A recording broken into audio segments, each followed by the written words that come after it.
es una trama larguísima que se ha habido en la Argentina. Nosotros queremos profundizar un poco más, por supuesto, en las implicancias, en lo que ha dicho la propia vicepresidenta, e incluso dejar abierta esta tesis de que la puedan asesinar. Estamos con Julio Burtman, él es académico de la Universidad de Buenos Aires, a quien gentilmente saludamos a esta hora de la tarde, y gracias por estar junto a nosotros. Julio, ¿cómo le va? Buenas tardes. Hola, buenas tardes, ¿cómo les va? Bien, muchas gracias por recibir primero que nada esta comunicación desde Televisión Nacional de Chile. Preguntarle lo primero, ¿qué le parece esta última aseveración de Cristina Fernández? No seré candidata, vuelvo a la misma casa de donde salí para acompañar, por supuesto dice a su compañero, ¿no?, el expresidente Kirchner, pero también deja abierta esta tesis, ¿no?, de que la podrían asesinar esbirros contratados por esta suerte de estado paralelo que ella describe ahí detrás de esta persecución judicial, que ella dice que es una persecución política. Bueno, ella se refiere obviamente al intento de asesinato que sufrió hace unos meses, donde fue avanzando una pista impulsada por sus propios abogados que vincularía aparentemente a estos jóvenes que habrían intentado matarla con políticos de la oposición. Por lo tanto, ella dice que es víctima de una doble persecución, judicial por un lado y por otro lado criminal, y que todo esto tiene que ver con sus enemigos políticos. Recién fue bastante más lejos en la acusación, fue bastante impactante esta conferencia que recién ustedes estaban transmitiendo, porque ella no solamente dijo que todo esto está organizado por sus enemigos en los medios de comunicación y en la justicia, que formarían parte de una suerte de mafia, sino que también inclusive llegó a decir que ellos habían doblegado a su esposo, Néstor Kirchner, pero que a ella no habían podido hacerlo. Termina diciendo que ella no va a ser candidata, que descarten que ella vaya a hacerlo, pero yo igual tengo alguna duda. O sea, no dudo de su palabra porque ella suele ser bastante literal. Cuando dice algo, después lo cumple, no juega mucho con esas cosas. Si dijo eso porque tal vez hoy piensa que no va a ser candidata, pero podría serlo todavía. Eso me gustaría dejar claro. La condena de hoy no es absolutamente, no es definitiva. Esto todavía tiene varias instancias que algunos abogados que conocen bien de procedimiento dicen que pueden durar años. Julio, profundicemos un poquito en eso. Yo conversaba internamente con un periodista argentino que ha hecho parte de las investigaciones. Estoy hablando de Diego Cabot, autor de los cuadernos K, Hablen con Julio, ese libro que hacía alusión a la figura de Julio Vido y cómo todo era triangulado por él, en fin. Y él nos daba cuenta por interno, efectivamente, que esto recibe una condena de primera instancia, que es apelable, todavía falta casación y suprema, y que a menos que haya una sentencia firme, desde el punto de vista estrictamente judicial, Cristina puede y podría ser candidata el 2023, ¿no?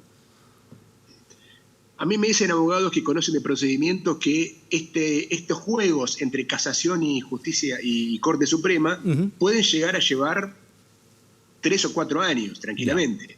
O sea que ella podría ser candidata una vez que apela, la sentencia queda en suspenso, por lo tanto queda en suspenso también la inhabilitación, y podría encontrarse en algún momento del futuro con que esta sentencia se hace firme, pero bueno, eso es el futuro.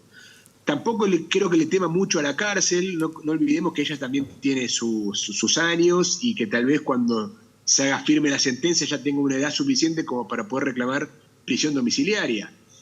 Yo creo que el gran tema acá no es la amenaza de prisión que significa esta condena en primera instancia, sino el tema de si está o no está en condiciones de ser candidata en términos también políticos. ¿Por qué digo esto? Porque si ella es candidata porque legalmente puede serlo, pero pesa sobre ella la idea de que es una condenada, la campaña se va a ir completamente para ese lado. Y creo que eso también puede ser un limitante a su candidatura, ¿no? Sí, bueno, hay quienes ven acá cierto paralelismo, aunque las figuras son distintas, los alcances también, entre Luis Ignacio Lula da Silva y Cristina Fernández. Lula efectivamente cumplió condena de cárcel también por hechos relativos a corrupción. Y finalmente sale, un fallo de la Suprema lo deja en libertad, sale libre, es candidato y se impone en elecciones y ahora el 1 de enero asume. No necesariamente la condena ni tampoco la cárcel termina siendo factor para determinar la vida o muerte política de un actor de la relevancia y el peso de Lula en Brasil, 2 veces presidente, ahora va a iniciar su tercer periodo, o de Cristina, 2 veces presidenta, una vez vicepresidenta, primera dama, en fin.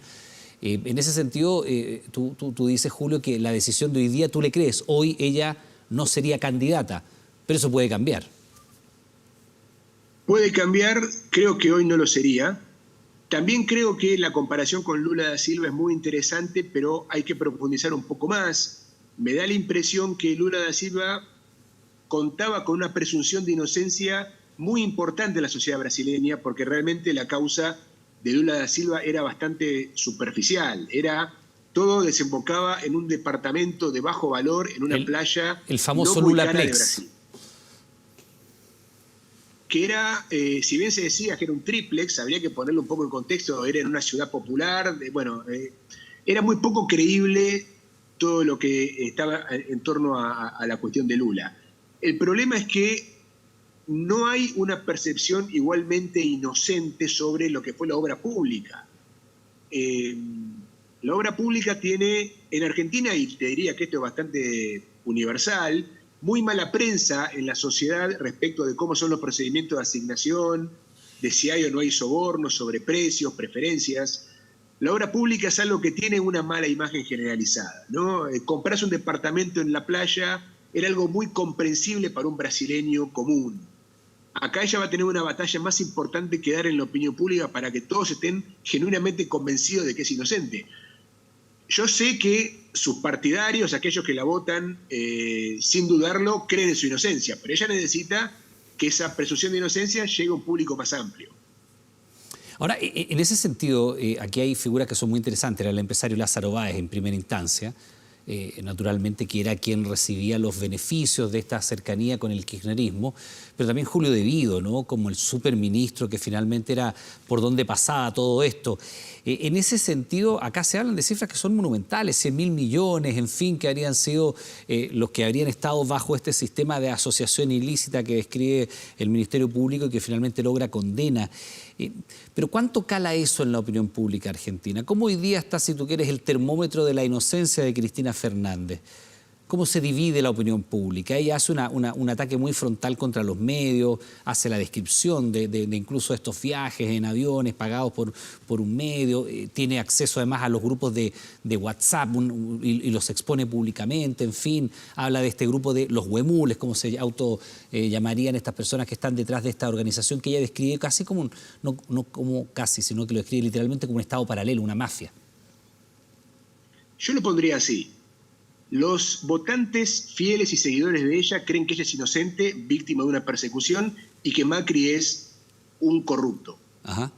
Los votantes de la oposición creen exactamente lo contrario, que ella es jefa de una asociación ilícita y que Macri y sus seguidores son la transparencia en la política. Creo que ahí no hay ninguna batalla que dar. El tema es en ese tercio de la Argentina que no está alineado ni con ninguno ni con el otro, qué es lo que cree. Ahí me da la impresión que en ese tercio predominan aquellos que la ven a ella como corrupta y que ven en realidad a todos los políticos como corruptos. Por eso están apareciendo terceras figuras, como el caso de Javier Milei, que medio que se oponen a todos, ¿no? Yo creo también que en el caso de... Hay un tema también que hay que aclarar. La figura de la asociación ilícita es una figura bastante opaca. Aun cuando se pueda demostrar que hubo corrupción sobre precios y preferencia en la asignación de las obras públicas, lo que suele ser más difícil de demostrar son las responsabilidades políticas detrás de estas cadenas de corrupción, porque la verdad es que no hay ninguna prueba que la involucre a ella de forma directa. No hay... digamos, dinero, no hay ella recibiendo dinero fotografiada, faltan todas esas pruebas directas. Lo que hay es una inferencia de que ella debió saber qué le estaba pasando y por lo tanto era responsable. Esta es una tesis que es bastante polémica y creo yo que es de lo que se agarra ella para sostener su inocencia. Por otra parte, también agregaría que pasó algo novedoso en esta conferencia que recién televisaban, y era que ella hizo una diferenciación entre ella y Néstor Kirchner. Porque todo esto comenzó cuando Néstor Kirchner era presidente, cuando hubo asignación de obras para la provincia de Santa Cruz, de la que él era originario, donde habrían habido estas irregularidades aparentemente. Y de lo que se le acusa es que ella, cuando asume la presidencia en 2008, hereda esta situación y no la modifica. Pero ahí tengo dudas de cómo va a evolucionar esta cuestión en la apelación y lo que viene por delante, ¿no? Si ella acaso se va a diferenciar del hecho, como diciendo que esto no tiene que ver con ella, o si ella va a plantear simplemente una cuestión política al respecto. Julio, una pregunta, porque tú dices no hay efectivamente imágenes de Cristina Fernández recibiendo un maletín de dinero. Esa imagen no está. Sin embargo, en los cuadernos K hay una descripción pormenorizada, o sea, con una cantidad de detalles muy impresionantes de cómo incluso se fijaban el tipo de maletines donde cabía hasta una determinada cantidad de cuando el pago era en efectivo en euros, y cuando era una cantidad baja entraba por conductos más regulares, cuando la suma era sobre, creo que eran 700.000 euros, los recibía directamente el ministro tal, los entregaba en el departamento de Cristina en la Recoleta, en fin. Es muy difícil de olvidar, por ejemplo, las imágenes del allanamiento de este monasterio de Nuestra Señora del Rosario en Fátima, donde se estaban enterrando fardos de billetes, ¿no? Una cuestión bien impresionante, o cómo se contaba efectivo en dependencias fiscales. Claro, no está Cristina contando el efectivo, pero está, no sé, aparece un ex viceministro de Obras Públicas del gobierno de su marido y del de ella. Entonces uno dice, bueno, esto que está tan encima del poder pasa efectivamente a espalda de Cristina Fernández y ella nunca supo que se enterraban, no sé, en ese caso eran bolsas de dinero, 7 millones de dólares o algo así, sumas bien importantes. Bueno, la paradoja fue que algunos de estos personajes involucrados en la cadena más directa de esos hechos aparentemente de corrupción, quedaron absueltos. Y Perdón, ¿por qué dices perdón, Julio, ¿por qué dices aparentemente de corrupción? ¿Qué otro objetivo tendría o qué otro origen tendría ir a enterrar plata a un monasterio? No, un momento. Yo no tengo dudas que acá pasaron cosas irregulares.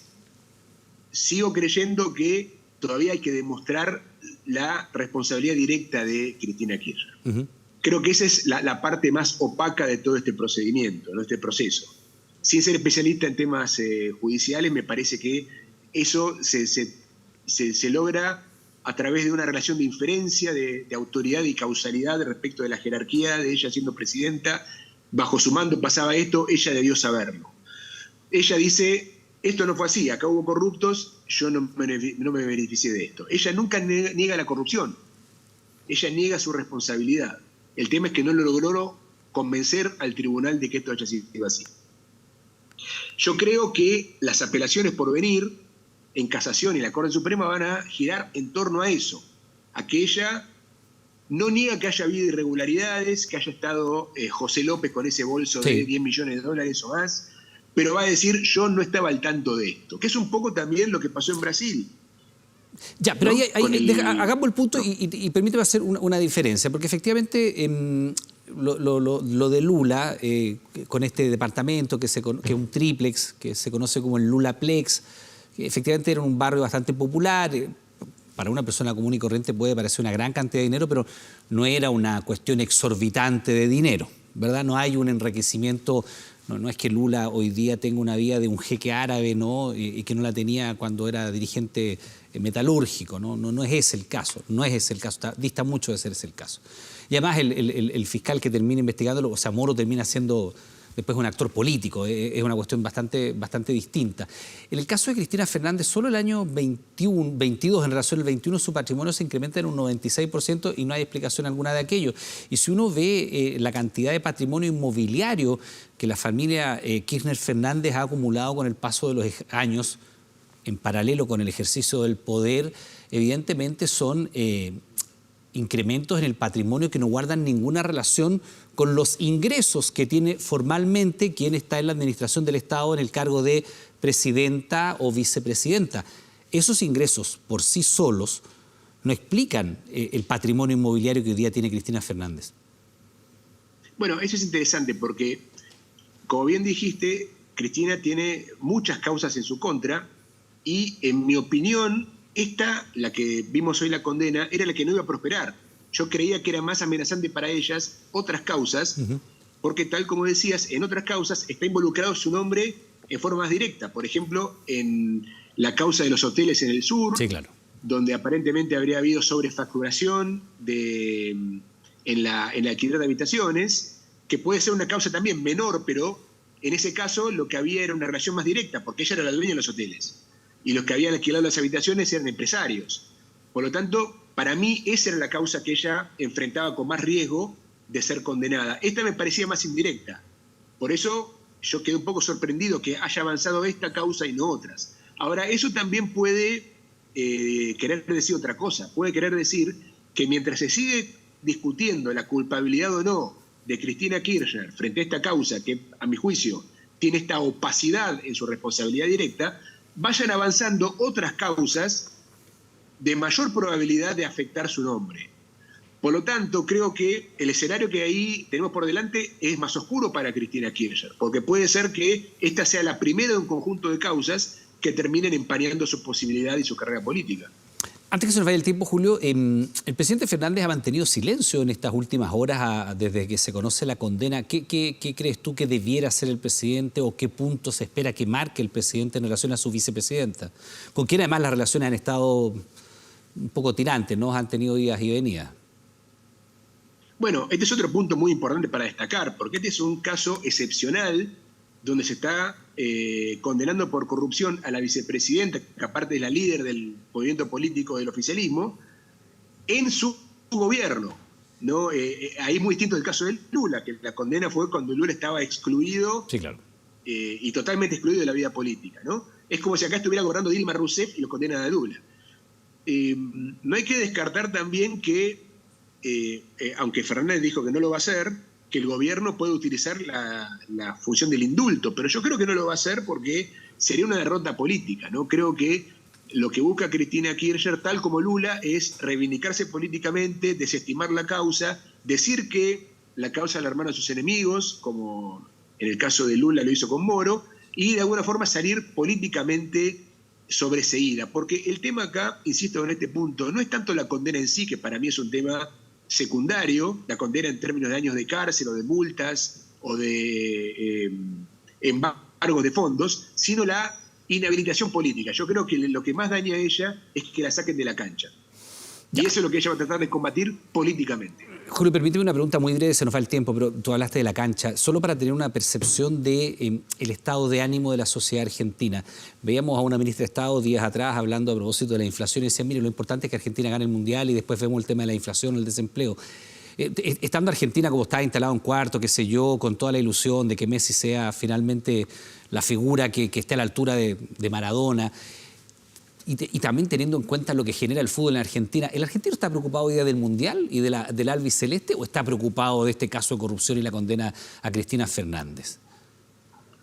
No, yo creo que son dos temas muy gravitantes que van por carriles separados. No creo que ninguno opaque al otro. Ya, o sea, esto igual concentra atención pública, lo de Cristina Fernández. No, sin dudas, sin dudas. Ya. Ahora seguramente en pocos minutos vamos a ver Buenos Aires con todos los partidarios de Cristina Kirchner ocupando las calles, eso va a ser así. Y también creo que este se va a convertir en el tema central del oficialismo. Ya. Bueno, veremos, porque viene un cruce interesante con Holanda, ¿no? Con Países Bajos. Yo me imagino lo que va a pasar ese día. Estoy pensando en la opinión pública argentina, que tiene esta singularidad, esta pasión tan grande por la política, por supuesto, pero también por el deporte, y de alguna manera compiten. Uno ve los titulares de los medios, ve las horas que les asignan en canales de televisión, ve incluso actores políticos hablando de la relevancia de que Argentina avance, incluso por sobre el desempleo, entonces llama la atención. Pero tú dices que hoy día la gente sí está preocupada de esto.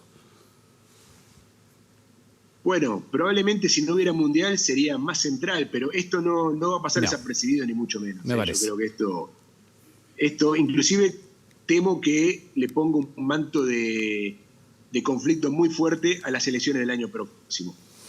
Bien, pues Julio Budberg, académico de la Universidad de Buenos Aires, te quiero dar las gracias por ayudarnos a comprender más lo que está pasando con la sociedad argentina y por supuesto los alcances que tiene este fallo para Cristina Fernández, y nos quedamos atentos a las novedades, si efectivamente habla o no el presidente. Buenas tardes y muchas gracias. Gracias. Que esté muy bien.